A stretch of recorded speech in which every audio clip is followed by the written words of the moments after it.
అదేవిధంగా మా అక్కలు మా ఆడబిడ్డలు ఎక్కడ చూసినా దసరా పండుగ నాడు పాలపిట్టలాగా కనిపిస్తురుగో బ్లూ కలర్ చీరలు కట్టుకొని.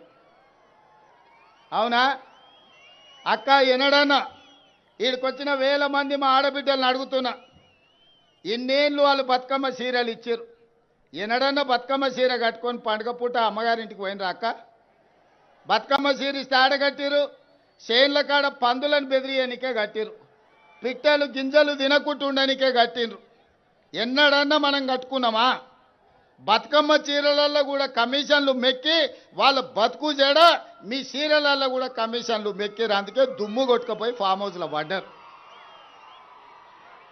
అందుకే ఇవాళ మా ఆడబిడ్డలకు, మా పుట్టింటి ఆడబిడ్డలకు పండుగ నాడు పెట్టే చీర సారె అని చెప్పి సమ్మక్క సారలమ్మ బిడ్డలకు సారె పేరు మీద చీర పెడితే వేలాది మంది ఇవాళ మా ఆడబిడ్డలు నన్ను ఆశీర్వదించడానికి, మా తమ్ముడు వచ్చిండు, మా అన్న వచ్చిండు, మా రేవంత్ అన్న వచ్చిండు అని చెప్పి వేలాది మంది మీరు ఆశీర్వదించడానికి ఇక్కడికి వచ్చారు. ఈ చీర డిజైన్లో కానీ ఈ చీరల సెలెక్షన్లో కానీ సంపూర్ణంగా సీతక్క భాగస్వామ్యం తీసుకొని ఈ యొక్క అద్భుతమైన చీరల్ని మీకోసం తయారు చేయించారు. ఈ సంవత్సరం, పోయిన సంవత్సరం పాలపిట్ట రంగు చీరలు ఇచ్చినాం. ఈసారి చిలకపచ్చ చీరల్ని ఈసారి డిసెంబర్లో మా అక్కలకు పంపించబోతున్న సారే కింద. మళ్ళసారి నేను వచ్చినప్పుడు మీరు ఆ చీర కట్టుకొని నాకు వస్తే కడుపు నిండా సంతోషం అవుతుంది. మా ఆడబిడ్డలందరూ కూడా నన్ను ఆశీర్వదించడానికి వచ్చిండ్రు. మీరు అండగా నిలబడండి, మీ సమస్యలన్నిటిని పరిష్కరిస్తా. ఒక పక్కన రక్తం పంచుకొని పుట్టకపోయినా మా సీతక్కను ఇంటి ఆడబిడ్డ కింద నేను చూస్తున్నా. ఇంకో పక్కన ఇంకొకడు ఉన్నాడు, రక్తం పంచుకొని తొడబుట్టిన ఆడబిడ్డను కూడా ఆస్తిలో భాగం ఇవ్వాల్సి వస్తుందని ఇంట్లోకెళ్ళి బయటికి మెడలు పట్టి దొబ్బిండు. ఇంత దుర్మార్గం ఉన్నది.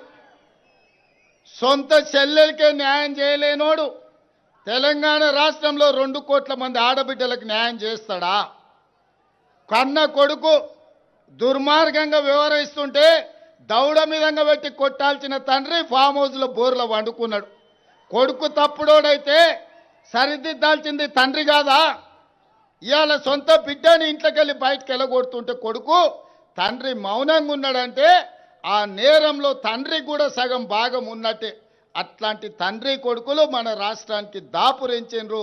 వీళ్ళే ఈ తెలంగాణ రాష్ట్రానికి శనీశ్వరులు, తెలంగాణ రాష్ట్రాన్ని పట్టి పీడిస్తారు.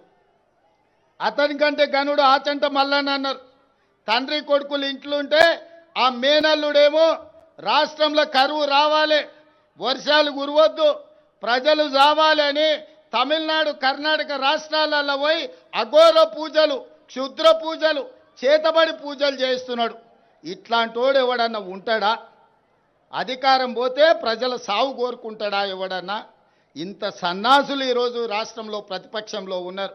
కాబట్టి వాళ్ళు ఎన్ని పూజలు చేసినా, ఎన్ని క్షుద్ర పూజలు చేసినా, అఘోరరావు గారు అఘోర పూజలు చేసినా దేవుడు మన వైపు ఉన్నాడు. ఎందుకంటే మన ప్రయత్నానికి దైవ సంకల్పం కూడా తోడైంది. కాబట్టి ఎలినినో సందర్భంలో కూడా ఎల్లంపల్లి ప్రాజెక్టు నిండింది.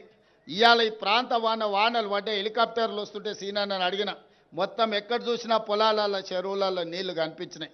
నాకు సంతోషమైంది, దేవుడు మన వైపు ఉన్నాడని. ఇవాళ దేవుడు కూడా మన దిక్కే ఉన్నారు. మీరందరూ కూడా సోదరులు, మా సోదరిమణులు నాతోనే ఉన్నారు.